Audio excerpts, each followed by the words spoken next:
right, folks, I don't know. welcome back to the Talentless podcast where we talk about all things recruiting without the corporate fluff. And today we are talking about the data that matters.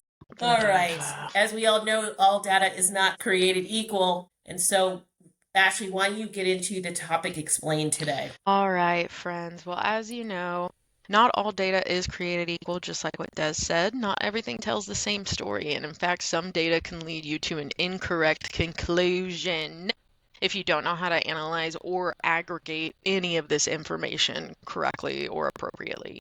So today's topic is really and truly about what are key metrics that matter the most within talent acquisition. And truth be told, this is very dependent on who you ask. Some will say it is your average KPIs, others will say it's looking at leading and lagging indicators. We say it depends on what you believe talent's primary function to be. And so that's dependent on every single different organization. So if it's only based off of performance, if that is outcomes, or if that's input, who knows?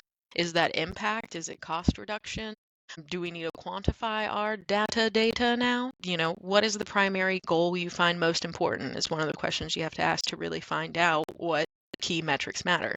And from that flows your measures. So I think that we should maybe start there and looking into maybe the 3 key areas of data that you should pay attention to if Well, you're a I want to recruiter. back up for a second, and Okay. I want to back up a little bit because I do want to get into those, but I do think that we should acknowledge just like we did in recruiter performance, Okay. and this, by the way, everybody is episode like 2 back up to that recruiter performance. So if you need to go listen to recruiter performance as well, but I do think we need to back up and really think about how many actual recruiters know how to read data and how many managers and leaders know how to actually read their data. And I've sat with so many people who just don't even know what any of the numbers mean or even how to figure out how to get to them and how they're connected to the business. And so I think that's the starting point. It's like you need to be doing this. And if you don't know how to do it, let's figure it out together.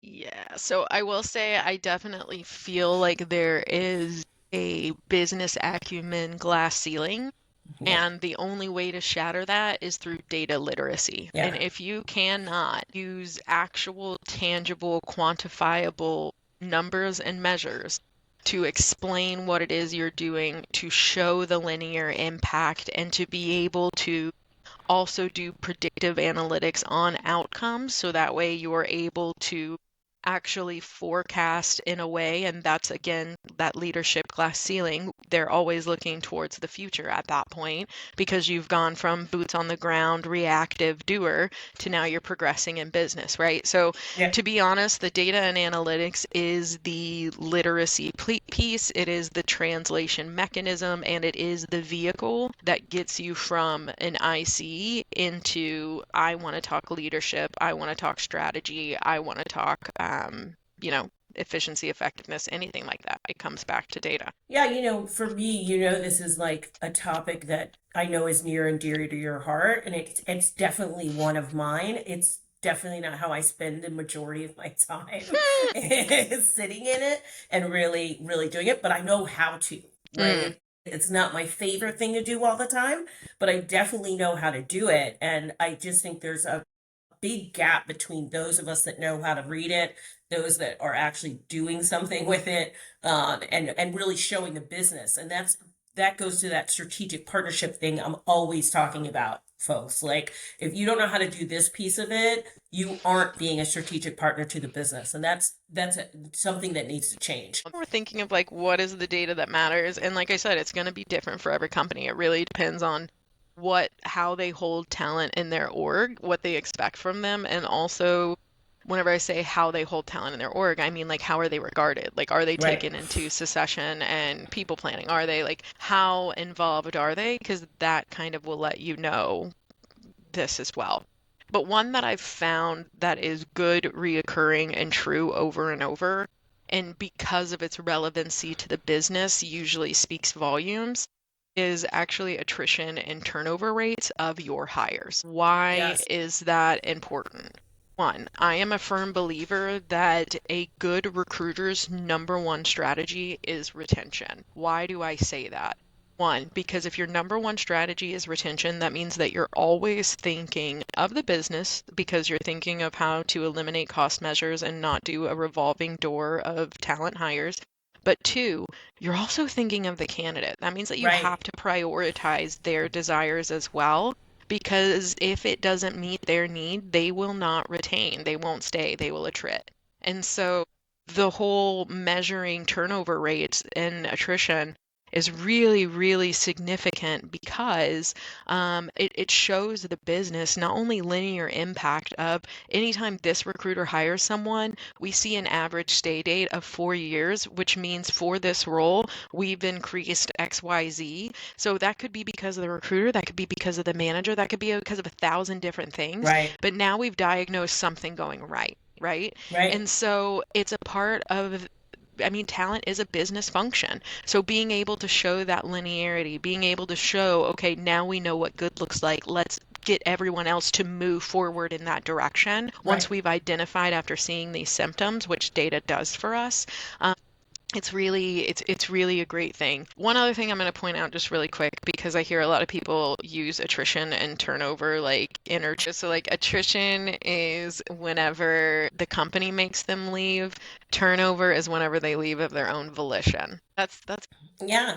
but so yeah, essentially what it is they leave on their own or did they Right. leave because they didn't meet the need? And again, that deciphering alone in articulation of the data tells us, is this an Right. issue on the hiring? Is this an issue on the manager? And then you start establishing, are there trends? And then you do your trend analysis from there. So, hey, what's Yeah. point number one? Yeah, and I think definitely on the attrition, because there's this regrettable attrition rate, right? We talk about all the time. It's like, I left because I no longer wanted to work for you people, or I got paid better somewhere else, or you have a toxic work environment. I mean, some of that is like, you can start to look at those attrition rates and really diagnose some really strong things about your organization. Like, if you Yeah. really dive into them, it's serious. And I have taken those numbers over time and gone to leadership and said, hey, we have a problem here. Yeah. And I think that's key, not to interrupt Right. you, No, but it's okay. because here's the thing, whenever you see there's a problem, you see there's a gap, we see something is hazy here. That never necessarily implies what actually is the problem. It Right. just is saying, well, no, I'm saying this because a second ago I was like, we could look and see if that attributes to the recruiter or the manager. I need to be so, so clear that like just because you look at attrition, that is not because your recruiter can't do anything. What happens is quantitative data tells us where these gaps are. It illuminates for us where these issues lie. It is through qualitative data that we actually find out what is the root cause. And Yeah. just so everyone on the phone knows, quantitative data is numerical data, those are tangibles, those firm start finish. Qualitative data is spoken data. It's articulated language and words. So unless you're sitting there coding every single word and converting it to a actual amount, this is the why behind the actuals, which is your data. Yeah, I was talking to a CFO recently and he was like, the cost to replace an employee, I don't know why we don't put more emphasis on talent and Mm-hmm. attrition. Right. So your CFO doesn't care about, by the way, I was read a great post about this the other day. So whoever wrote it, I'm sorry, I can't attribute it to you, but it was like your CFO doesn't care about time to fill, right? Because that's not it's not a true revenue marker for them, but they do care about attrition. And because every time a person leaves, you have to replace that person. And the Yeah. cost of doing that is astronomical, right? Yeah. So I find it very interesting that people don't look more at that. It's one of my biggest data points I've used over time. Yeah, so I find it funny because what I see happen is they continue to put talent in a box. And Right. everybody is like, no, no, HR can talk about that. They can do this. They can look onto that. But again, retention should be our number one strategy. So Sure. whenever it comes to that diagnosis of, what's going on, can that be HR and the digging? Absolutely. But do implemented solutions need to happen and occur straight from the jump where TA is involved? Yes. So the way that this actually looks is once HR does their digging, let's say we found out that this manager is really, really hard on new people. Right. I'm just going to make this up. Let's say that he has great tenured individuals, and anyone that's new, they kind of put them through a little hazy. And we know this, and it affects their retention and attrition, but maybe they're the number one because most of the time, these managers that get to stay, that do those type of things, are like the number one producer of Right. something or tied to some Right. contract or something. So we can't get rid of them, right? So we only have so many options. So then what we could do as HR professionals is say, okay, well, what if we created a baseline competency that we incorporated into the TA interview that says social integration is a little bit rougher on these edges. How do you socially integrate into a company and actually find someone where it could be a match? Because again, our job is to be matchmaker with what we have. I don't want to put someone in that role that I know is going to fail and have them leave their current job for something that's not going to work. And what I also don't want to do is set up our hiring manager team for like, oh, well, get over it, because at the end of the day, it just puts that employee in a bad situation, especially if HR is not going to make any moves with management there. So I say all this to say that whenever you're using data and you're pulling out those qualitatives, such as the one I made up as, maybe they're rough on the hazing for new kids, then with these devices that you're left with, because it's just what you're left with, what can you then do to make it better for the prospective employee and for the managerial team as well? Absolutely. Such great points. And I do want to say this, that I think there's a lot of people that either don't have the tools or system. Like if I'm in a startup, sometimes I think that there's not the tool or system that I can start measuring some of this stuff. But I want everyone on this call to really think outside of the box on some of this stuff and start figuring out a system or tool. Maybe you can't afford one that works like a great ATS or something like that, but really starting to figure out how you can do this work, whether it's in Excel or whatever. I've done it for startups over time, but I do think you need to figure out how you can figure out how to collect this data in a real way. And if you're not doing it now, I want you to start today. Yeah. Hopefully your company does have an ATS that can track every single one Right. of these movements, because every single movement is a measure. Right. Whenever I move them to hiring manager screen, that now measures how long they sat in candidate waiting. Yep. So every single move we make, and that's why ATSs are, I don't want to say powerful, but somewhat, is because it's Yeah, giving they us are. those exact measures. And so I want to encourage you to know your systems are already measuring everything. You just haven't Yes. pulled the data for it. Right. And you don't know Exactly. what to do with it next. Right. Right. And so those are where the opportunities for our growth as TA leaders, as TA managers, and TA partners to really swing in and say, okay, how can I increase my literacy in data? And how can I better understand analytics, and how I can get to a point to where I can speak this language, not only tell stories, but do assessment and analysis and investigative work to really suss out, hey, what is the root cause of all of this? And a lot of that is behavioral data and analytics. It's going through and asking those deep diver questions that really illuminates, what's cause, what's effect, and what's just left around the room whenever it's done. Because pass-through ratios are super duper important, and not in the way that I think most people think. Some people like to look at pass-through ratios and then just, well, first of all, they look at pass-through rates. That's a Right. very different thing than pass-through ratios. I want to illuminate that very clearly for everybody listening here. Because everybody's like, I went through my pass-through, I put in 20, I went to 15, and then to 12, and blah, blah, blah. And it's like, la-ti-da. I don't care about the actual numbers that went through. What I want to know is the actual ratio Ratio. of your Right. efforts. And so what that means specifically is I want to know that however many people you send, your manager takes takes on your candidates a minimum of 80% of the time. Right. Minimum. Why? Because that lets me know how aligned and in tuned you are with this manager. If you are someone who is just sending a whole bucket of people and slapping it, then your pass through ratio for that is going to be a piece of junk. And Yep. that right there tells me, are you a spaghetti thrower or are you intentional? I love to see talent professionals whose ratios are ridiculous, meaning for like every two people the TAP sends the manager, they're always hiring one that they sourced, that they found, that they sent, whatever it may be, to where you can see this very direct alignment. And what happens whenever you see that direct alignment? What happens whenever you see, my goodness, they don't send their manager 15 people, they only send 7.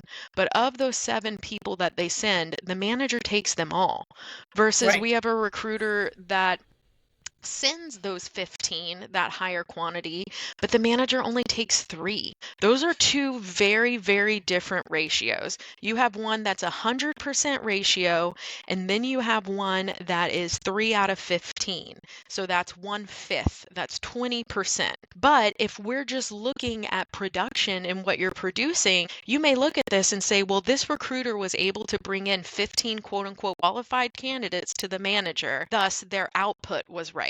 However, their effectiveness, how well they placed those 15 people was not. And this is why the ratio matters, because it's telling us how aligned are these people actually. Another reason this ratio matters is because how many times have you gotten a call from operations or from the field that says, talent cannot find me anyone, talent is Yeah. Oh my finding us no gosh. one, right? Yeah. Let me tell you how this conversation and narrative is fixed.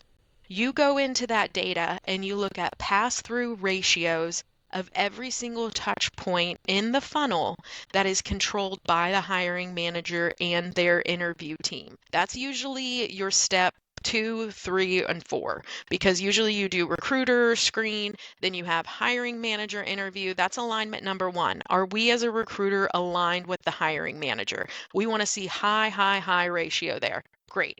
Next thing is it goes to those peers. Now, this tells us 2 things. How aligned are those peers with this hiring manager?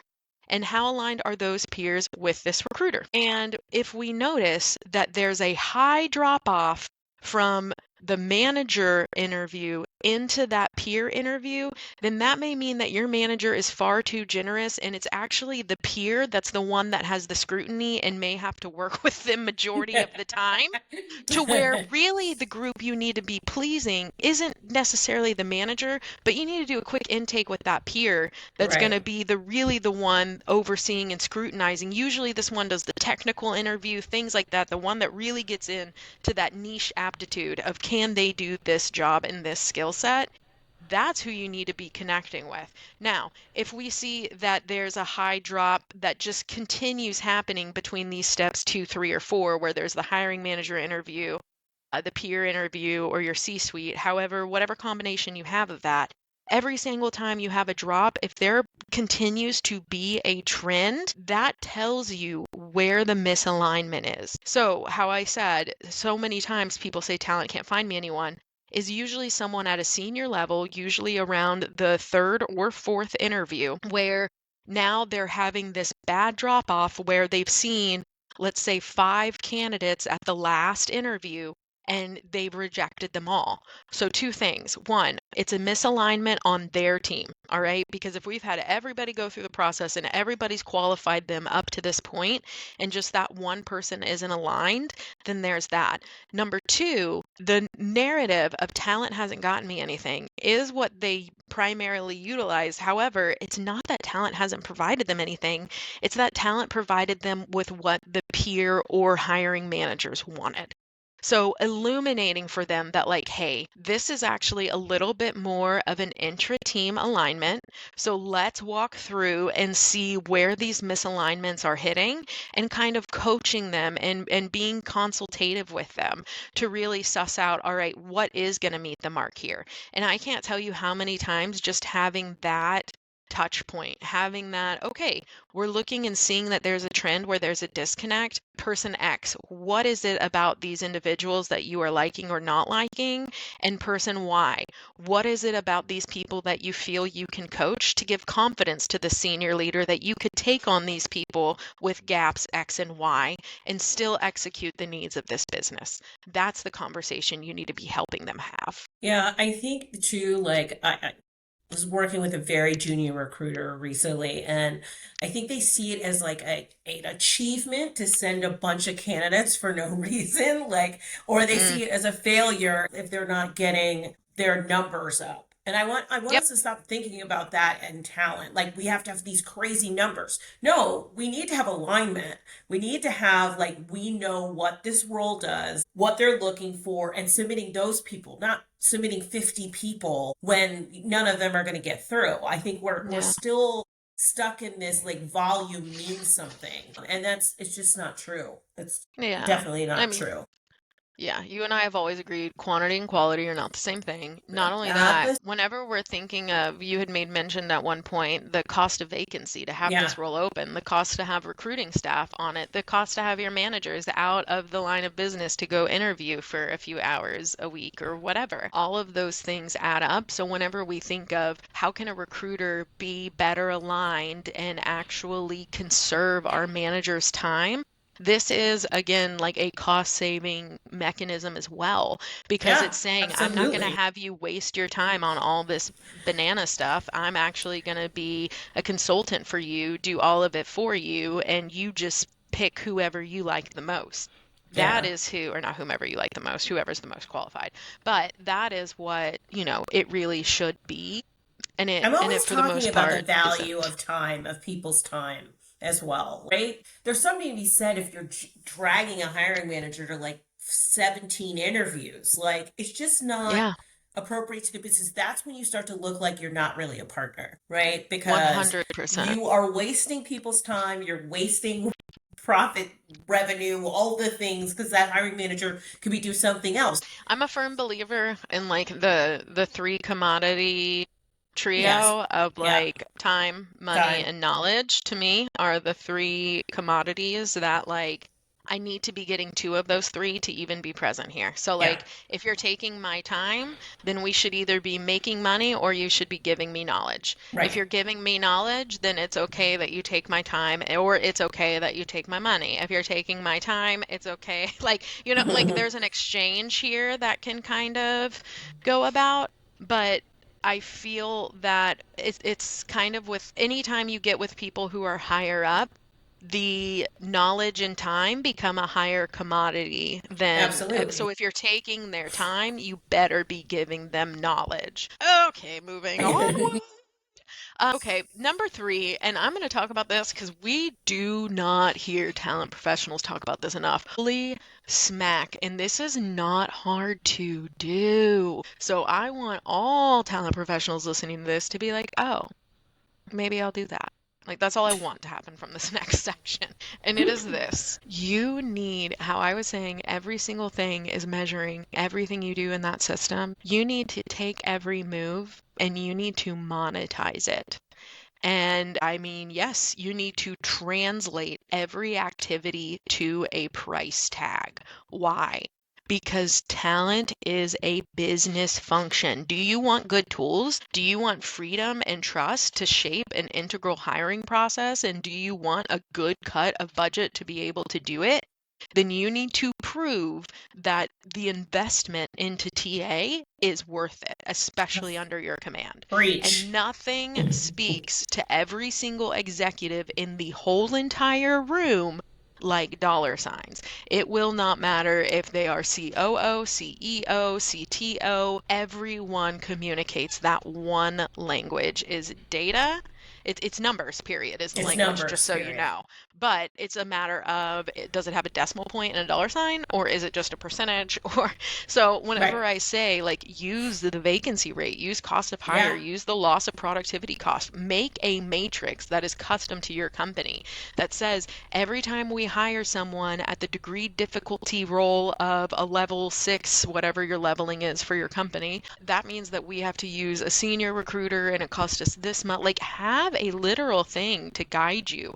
So that way you can have actual business conversations, not just, oh yeah, we've done this and we've done that. It's great. You've accomplished a lot, but other than seeing the bodies that come in and out and facilitate the work, like there's no other way to prove our value other than to show it through the money Yeah, moves. because no one cares, right? No They one just does care care. about me, right? So Like, you you know have what to I mean? connect it for them. Right, right. You You need have to be the to. connector. Absolutely. Yeah, absolutely. You absolutely do. And if we're not doing that, this is why we sit at the little kids' table. It Right. is why we sit at the little kids' table. And to be honest, the part that sucks is, and whatever HR, if you're listening, but half the time HR doesn't know how to do this bullshit. So they're the ones usually allowed into the room.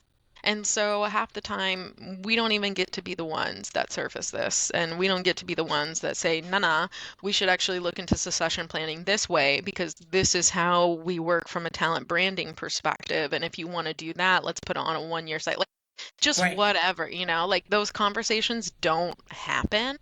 And I think it's a shame, but whenever I also think of how do we even start it, we first have to build up our competencies to where we're meeting HR with information that they're eventually like, oh crap, I didn't have that. I actually, what else do you have? Tell me what else you think is important. And yeah, at first they're going to take our ideas, run with them and get credit, sure, whatever. But eventually there will come a time where you've become such a liaison for them that they don't feel comfortable going to these meetings without first asking you, wait, what do you think is important? What else should I bring? Because every time they bring your thoughts to the table, they get oohs and ahs. And again, you may not get credit for it, but at the end of the day, what we're looking for is better outcomes for our TA teams, which result in better outcomes for literally all of society. The primary goal here is just like, hey, dive into data and stop being Yeah. like, I know how to speak data because I know how to say they sent 12 people and then we only hired the two. That is not what we are talking about. I am talking about being able to take numbers on a wall from 50 different recruiters and be able to say, look, executive, I can tell you where XYZ gaps are and what we could do to put scaffolding around that to make improvements within 365 days. Like that's the type of tangible storytelling we're looking for. That's the I quality and wish we were standard. all doing that in a real way. I can't say enough about how this piece for me is the missing piece for most TA teams. Hmm. It's the It glass ceiling. really, really is. It truly is a glass ceiling. All right. So now we get into talent outside the box, everybody. This is about the cognitive or psychological side of the things we've been talking about. So today it's all about data, and let me send it over to Ash. Instead of doing a psychological piece, we are going to do still talent outside the box, but this is more of just like an actual tangible thing. So, Okay. one thing you should do, and I mentioned this and I correlated it to the level within the business, but you should always have a degree difficulty for every job that you hire. This could be built on a few different things, but it's very, very easy to make a matrices and kind of create this. So, one, whenever you're evaluating performance for your recruiter, you have the degree difficulty in perspective, right? The other thing is whenever you have a degree difficulty, you're a better partner to your managers because you can say, well, right now we're looking at the market and based off of this role and this area for this much, I would actually say this may take us 3 to 6 months to fill. I may also say that this, needs different or other requirements, whatever it may be.